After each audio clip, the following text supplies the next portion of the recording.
Whenever there's a murder, it's the job of detectives to find out who the killer is and how they killed. And often it's forensic evidence which provides the clues. The finding of his DNA wasn't just on the murder weapon, it was on a most important part of the murder weapon. This evidence was the breakthrough that we needed. The forensic evidence in this case was crucial. In this series, we shine a light on how cutting-edge forensic techniques and the power of science brought the most dangerous killers to justice. A truly horrific criminal, a monster. It's a hammer blow. You don't know how you're going to carry on. We'll hear how some of the most disturbing crimes were solved thanks to the tiniest fragments of evidence. He basically said to me, she's in the house, go and find her. The amount of blood that was there indicated that there was a frenzied attack. There was no reasonable explanation for them. That's why he changed his plea. And how even the most forensically aware of killers couldn't beat the experts and hide their crimes. The key thing about having a DNA profile is you've got probably the sharpest tool in the box. I was so elated beforehand. We didn't have the evidence, and all of a sudden, we'd cracked it. In this episode, in an ordinary town, the most extraordinary of murders. Stabbed her 9 times in the back and twice in the neck. If she'd have known that she was going to lose her life, she'd have fought. A woman killed in her own home and a family torn apart. And then my husband spoke to the detective who said the word deceased. Then I knew Mum had gone. And a search for a killer that took years and revealed a history of attacks. I suppose I could have been his next victim. This is Forensics, Catching the Killer.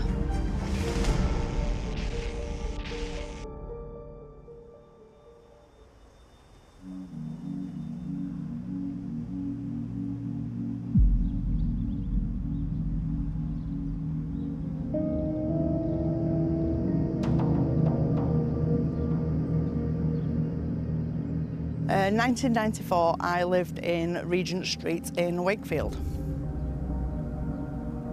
This felt like a very safe area to live. I mean, I would walk down the street at night on my own. I would walk down to the pub, I would walk home from the pub by myself. Most people knew each other, so you could guarantee walking home that you would see somebody that you knew, or somebody would help you walk you to your door, or, you know, it was a very safe neighbourhood to live in. It was the kind of place that you would leave your doors unlocked. It's the 15th of March, 1994. 24-year-old Melanie Jane had been living in the Bellevue area, around a mile southeast of the city and close to the main cemetery. She was off work, recuperating from an operation, when a man knocked at the door asking for directions. The man was about 5'9", 5'10", balding on top, very short hair around the sides, dark eyes, really dark eyes, I'll never forget that. He had really dark piercing eyes. And he was wearing a bomber jacket that was zipped right up, jeans and trainers. I got a bad feeling about him as soon as I opened the door. It was his eyes. His eyes were really, really dark.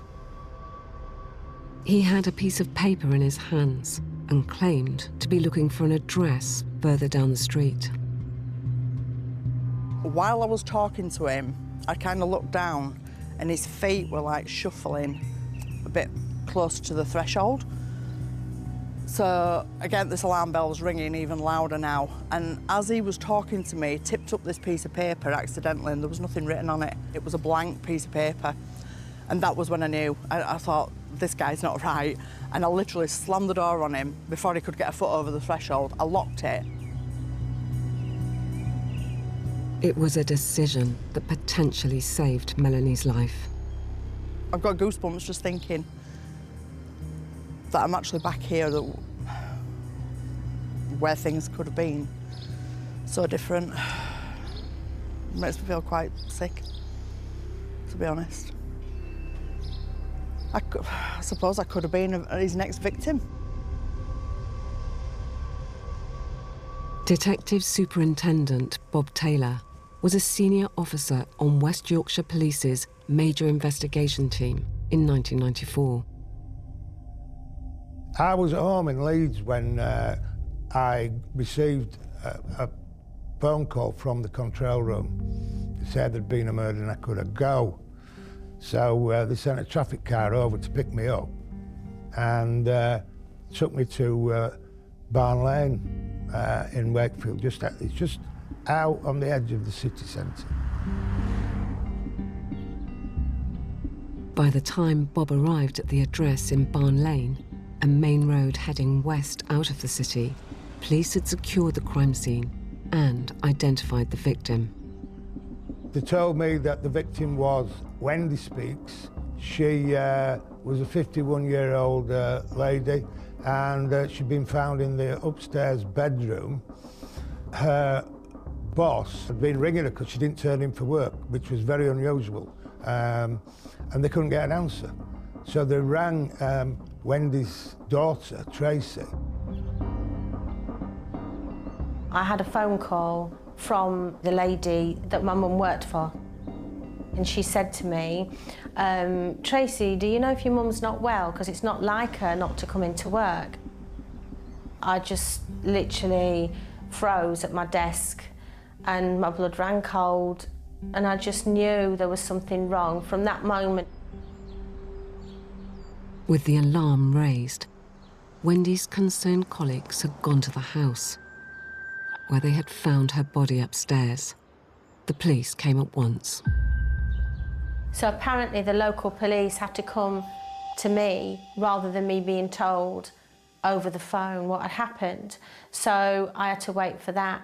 But in the end, I just kept ringing the house, and then my husband spoke to the detective who said the word deceased. And I've never seen my husband cry, and he cried when I knew Mum had gone. An initial assessment of the crime scene suggested that Wendy hadn't been home long when she was attacked on the 15th of March. Everything indicated that Wendy had never got into her normal routine when she arrived home. She'd always go in the back way into the conservatory, and then she'd lock the door and she'd walk into the kitchen from the conservatory and she'd take her shoes off there, take her coat off and her bag, because her shoes and everything were in the dining kitchen area. And then she'd pop the kettle on and make herself a cup of tea. She'd take her jewellery off to get comfortable, so she'd put her watch on the windowsill and she'd put her slippers on, and that would be her in for the night then. So whatever had happened shortly after she came home. We calculated that she would probably have got home somewhere around about 5:30, 20 to 6 in that previous evening. In that short time frame, Wendy had been raped and brutally stabbed to death. When I first got to the doorway of the room, I could see through the open door that Wendy, she was only a few feet away from where I was standing, and she was she had one arm across the bed and she was slumped down, and there was blood staining on the cover. There was no signs of a fighting. There was an outline as well in blood of a knife on the bedspread. So there's no signs of a struggle. So she was very compliant, and as if she'd have known that she was going to lose her life, she'd have fought. While forensic investigators examined the crime scene, police under the command of Detective Chief Superintendent Paul Johnston conducted door-to-door inquiries looking for witnesses. And they found one, a worker at a printing firm opposite Wendy's home. So this is the window that the employee was standing at. when he saw Wendy open her front door to a man and have some sort of conversation with him.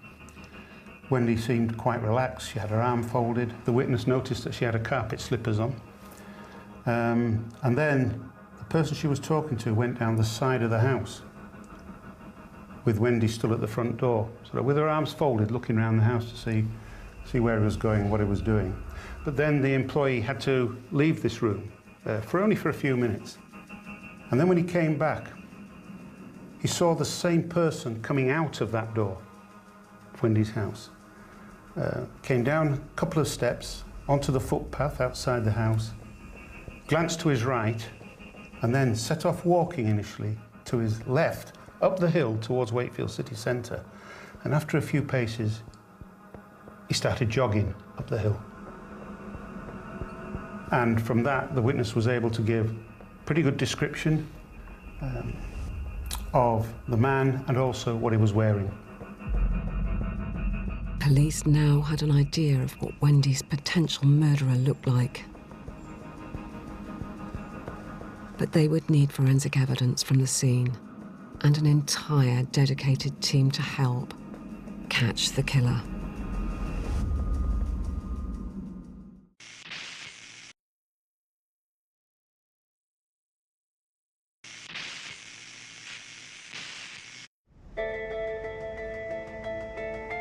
In March 1994, police in Wakefield, West Yorkshire, were investigating the murder of a 51-year-old woman in her own home. Wendy Speakes had been raped and then stabbed to death. It was a level of violent crime rarely seen in the town. In Wakefield at that time, the crime was a lot of shoplifting, but serious crime wasn't very high, although it had a reputation of being a young person's drinking spot. So, you know, assaults, a lot of sort of alcohol-related assaults and injuries were probably higher than the norm. People's lives in the community definitely changed. Certainly I think in that area of Wakefield, you know, people were worried about the possibility of it happening again. Was there a serial killer on the loose? Of course, it created a lot of upset, particularly for women living on their own, you know, husbands going to work and the wives being at home on their own, you know, and all we could really do was to reassure them, increase uniform patrols in the areas and give them the advice, do not open your door to somebody you do not know. The loves of Wendy's life were her two daughters. One of them, Tracy, at the time lived away from the community in fear in the south of England. My mum was one of these ladies that was one in a million. She was loved and liked by everyone. She was very loving and she was like my best friend really and my confidant, and I could talk to her about anything. So really, really close, and she loved her girls. She always wanted two daughters and that's what she had, and she was forever grateful for that. But Wendy's life was ruthlessly cut short and her home had become a crime scene. I set things in motion with the pathologist and the forensic science to come. I didn't go in the room because I didn't want to disturb anything. And within that room, the killer had left some remarkable and very visible clues. I saw in the room that on the bed there was a pair of stockings. Strangely enough, the foot of one was torn off and they were twisted together. They had loops in them, which seemed strange. And the stockings packet was still there on the bed. There was also a piece of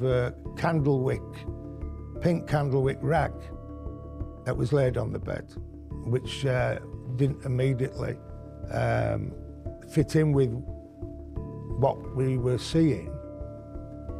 On the left, there was a set of drawers. And on those drawers, there was a pair of ladies' black court shoes. This man had brought with him a murder kit, and a pair of mules were part of it. He took them and made Mum wear them. They asked us if they were Mum's shoes, and categorically 100% they were not her shoes. She would never have bought plastic, cheap, horrible mules that were not anything she would wear at all, and we've never seen them. They were not her shoes, and he brought them with him. A pair of Mum's black high-heel court shoes, Italian ones that she'd only bought recently, were missing from the shoe cupboard, so he took those with him as a murder trophy. With only one possible eyewitness sighting of a man on the street who might have been the killer, forensic investigators knew they would have to rely on the crime scene itself. And their first clues came from bloodstains in Wendy's bedroom. Could she have been injured anywhere else, or is there any other sort of movement of blood?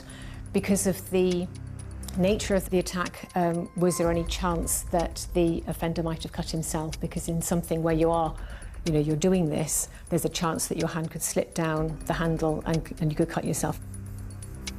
When we got back to the lab and started examining the clothing, because a lot of the items were heavily blood-stained, we found that we'd got some blood that wasn't Wendy's on some of her items of clothing, as well as, I think there was some on the bedding.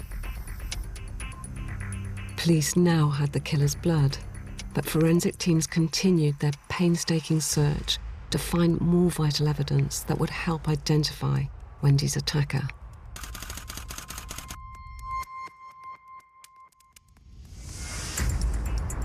It's often referred to as the golden hour by detectives, but that's the period of time where the maximum evidence that can be extracted from a scene is going to be available. It's actually rarely an hour, sometimes it's weeks, can even be months. Nevertheless, it's called the golden hour because that's the period of time when you have to seize every opportunity you can get to get what evidence is going to be. And you don't know what that is until you've got it, and sometimes you don't know its value until far later into the investigation. Paul Johnson said, right, you're in charge of the scene. I want you to rip that house apart. There's got to be a print. Take the banister rail off. In fact, they took the door off. I said, it don't matter what damage you do, we'll pay for it. The only way that could be done properly will be to take the door handles off and subjecting them to specialist fingerprint examination. It's called supergluing at the time. But there could potentially have been other fingerprints on the UPVC doors as well. So we had to take the doors off. We had to cut the doors in half to get them to be able to fit into the machines to do the analysis. I remember we knew that the murderer had gone up the stairs. There's always a chance that the murderer would have left a fingerprint on the wallpaper going up the stairs. I remember taking strip by strip that wallpaper off and having each strip examined individually for fingerprints.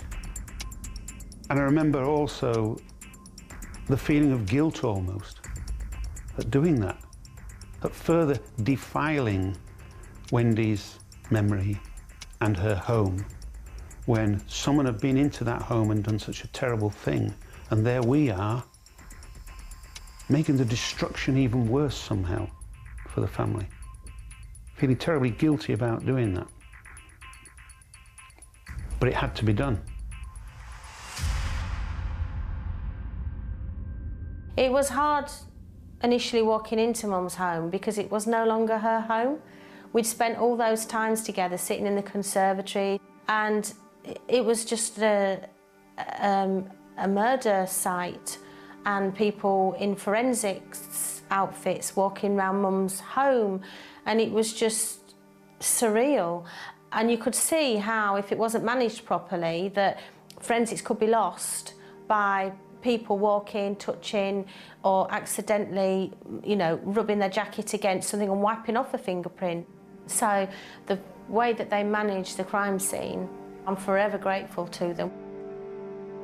And the damage was worth it, as the forensic team's meticulous searching of Wendy's home did yield some clues. So we found blood on the wall just inside that front door. We found blood and a partial fingerprint on the door handle. And of course, significantly, it's on the inside. So whoever put that there had to have been in the property. Unfortunately, the fingerprint was only a partial print. That was the strongest clue. Unfortunately, they ran the match multiple times through the system. It was clear that whoever this thumbprint belonged to couldn't have had a criminal record. With no fingerprint match likely, the forensic focus now turned to the blood found at the scene. DNA profiling was in its infancy still in those days. We knew we had a DNA profile from some of the body fluid staining at the scene that could potentially provide some very compelling evidence in the future. However, in 1994, the DNA database had not been born. We didn't have the technology to do a DNA database. So we were very much working with our blood groups and doing a blood grouping screen, and I was very much involved in that. So we had hundreds of blood samples in to do this blood grouping screen, and we also had hundreds, if not thousands, of blood samples in to do a DNA screen. So we had a two-pronged attack, and the police were phenomenally busy having to go out and get samples, because back in 1994, it needed to be blood samples, which then needed there to be a police surgeon to take those samples. So it was a very, very big effort. We took DNA samples from well over 5,000 men, voluntarily. Now, you know, sort of hindsight bias would have it when people look at murder investigations that happened some time ago. It's very easy to think, well, this was sort of done and dusted straight away. They had the fingerprint on the front door. It was obvious that was the murderer's fingerprint. Well, it wasn't. It was obvious that the murderer would have a background of serious sexual offending. He didn't. Alongside the time-consuming blood testing, detectives tried a more unusual method to narrow down their search for the killer. As a proactive side to the investigation, I decided what we'd do is try and draw people with a shoe fetish out. So we put a piece in the Sport newspaper with a telephone number which we'd set up, and we had a flat set up in Huddersfield for people who wanted to talk to this woman about shoe fetish. You know, I wanted to meet her. So people would set up in the incident room. So people would ring this Huddersfield number, but it'd come through to the incident room, and she'd talk to them. She'd ask them if she wanted to meet, and then when they turned up at a flat in Huddersfield, they'd be met by a couple of detectives who'd, you know, take a mouth swab and DNA. But yeah, we had hundreds of people ringing up this number. But frustratingly, the man who killed Wendy wasn't one of them.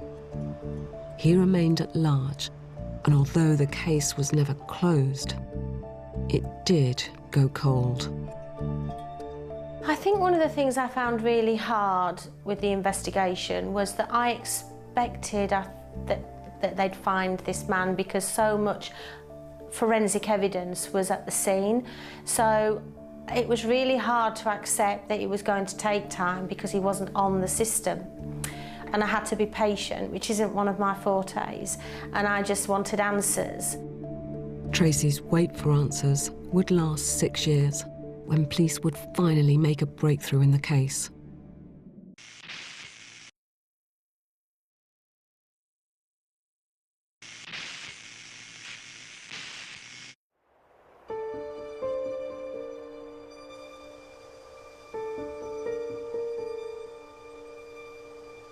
In 1994, police had been unable to find the killer of a 51-year-old woman from Wakefield, West Yorkshire, despite having recovered a partial fingerprint and a DNA profile from the murder scene.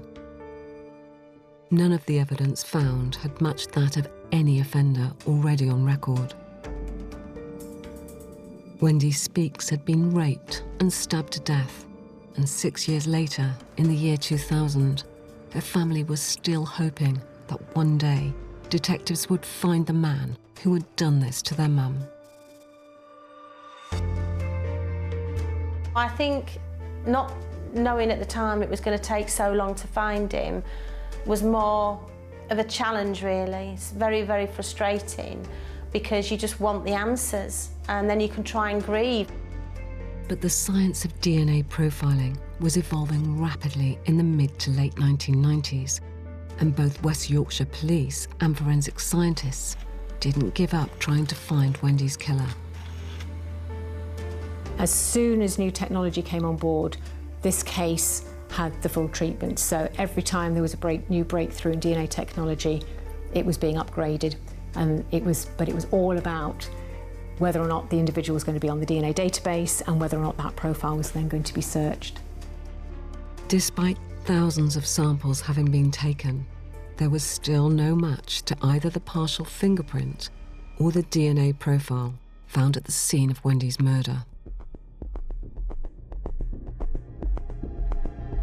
But just as DNA science was advancing, fingerprint analysis was also becoming more accurate, with identification made possible using even just partial prints.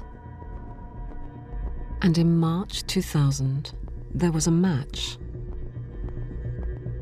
The prints belonged to a man called Christopher Farrow.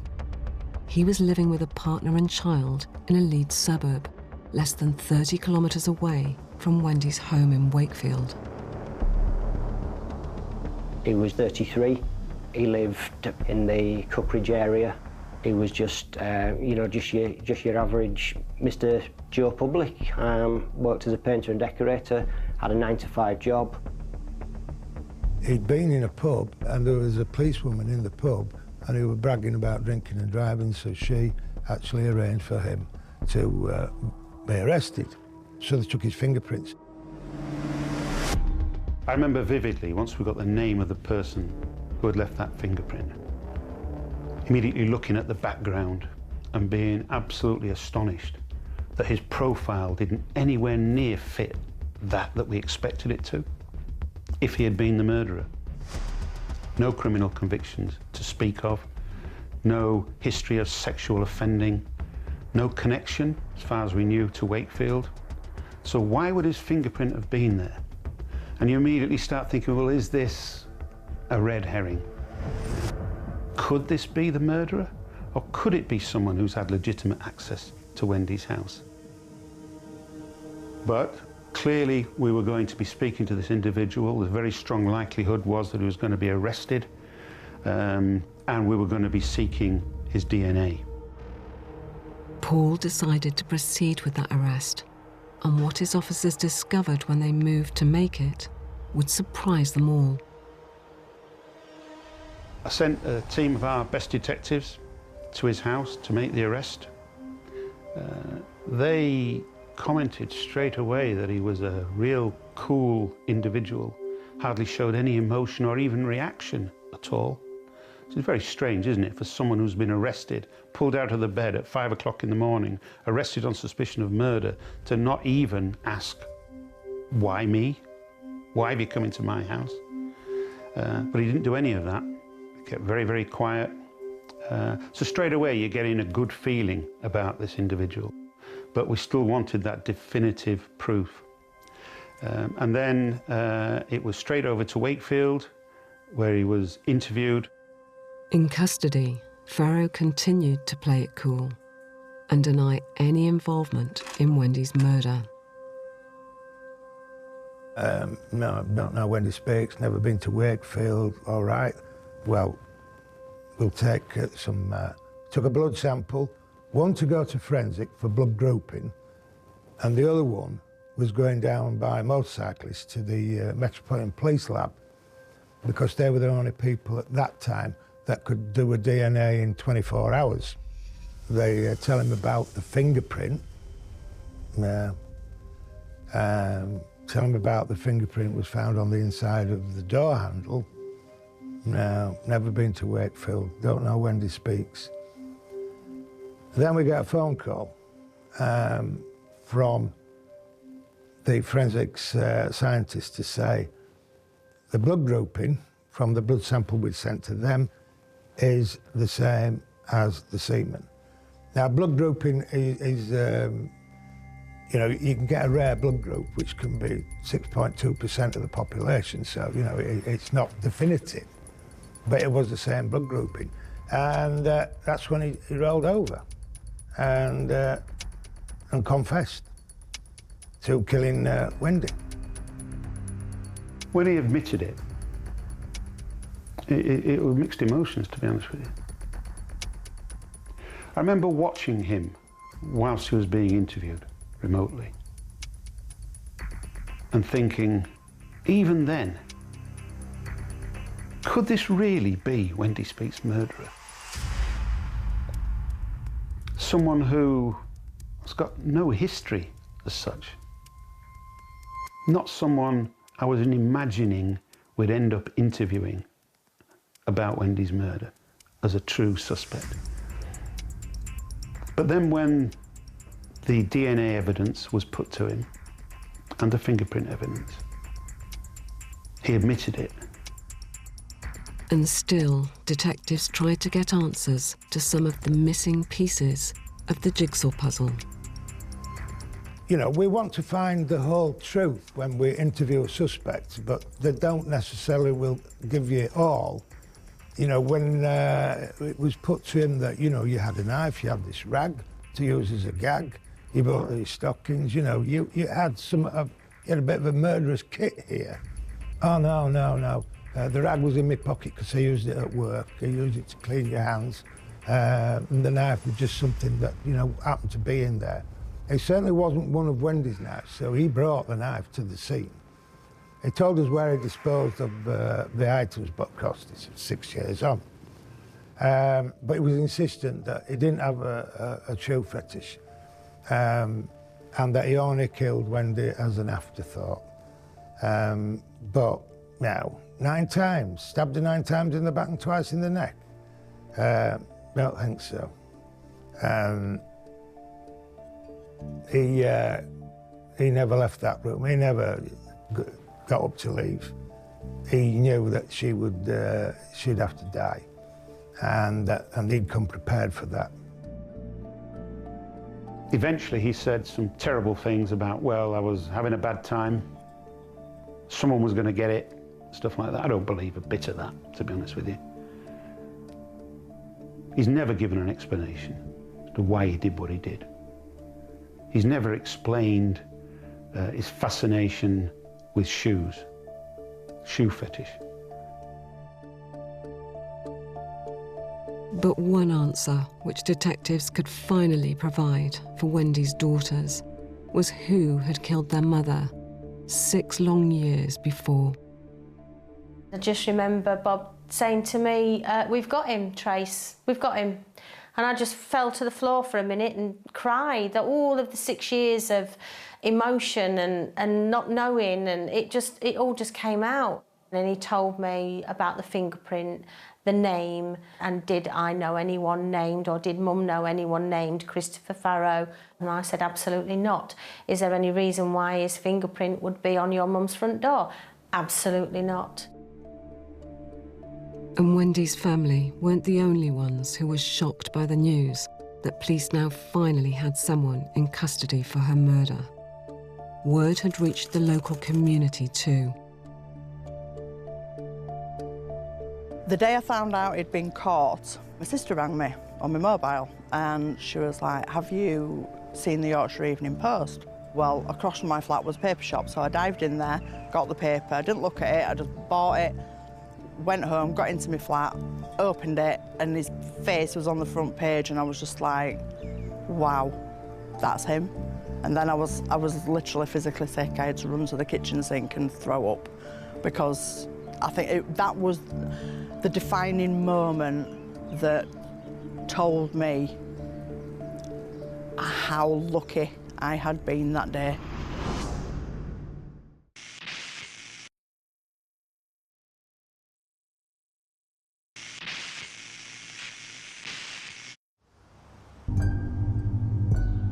In the year 2000, after 6 years at large, the killer of Mother, Wendy Speaks, had been snared by a partial fingerprint he'd left at the crime scene. The man was from a Leeds suburb, not far from Wakefield, where his victim had lived. When Christopher Farrow appeared before the Crown Court, we turned up on the morning only to be told that he would be entering a guilty plea to murder and several other offences. And yeah, the courtroom was absolutely packed at Leeds Crown Court. Wendy's daughters attended every day of the hearings. The man who finally sat in front of them during that time and who had admitted killing their mother was not the kind of person they expected.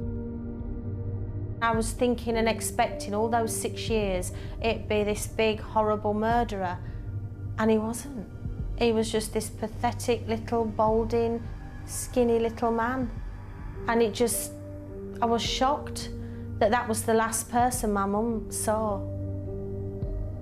And I went to every hearing and he wouldn't look up. Cowards, that's what he is. He's a coward. He didn't want to look at me and my sister. He didn't want to look at my family. He had his head down. And that's what he wants. He wants it all to go away. Minimise, minimise, minimise. And that's been his strategy all along.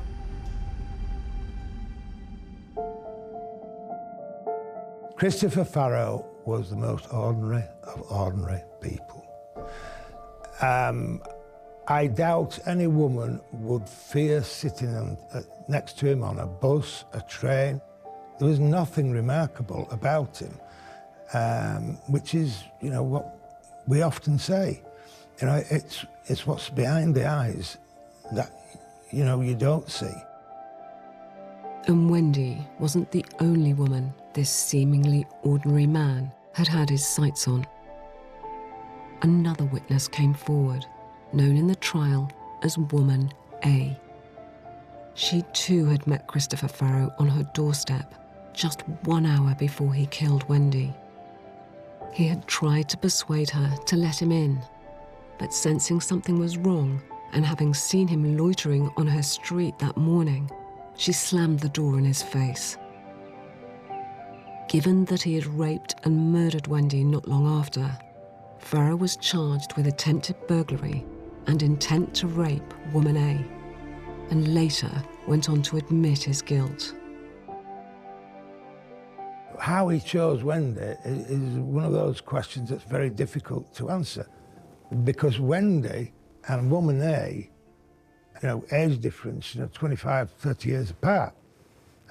So what it was that attracted him to the person, apart from that if he'd followed them previously and he knew where they lived, and, you know, is then into his fantasy realms, buying the stockings with therefore Woman A to wear.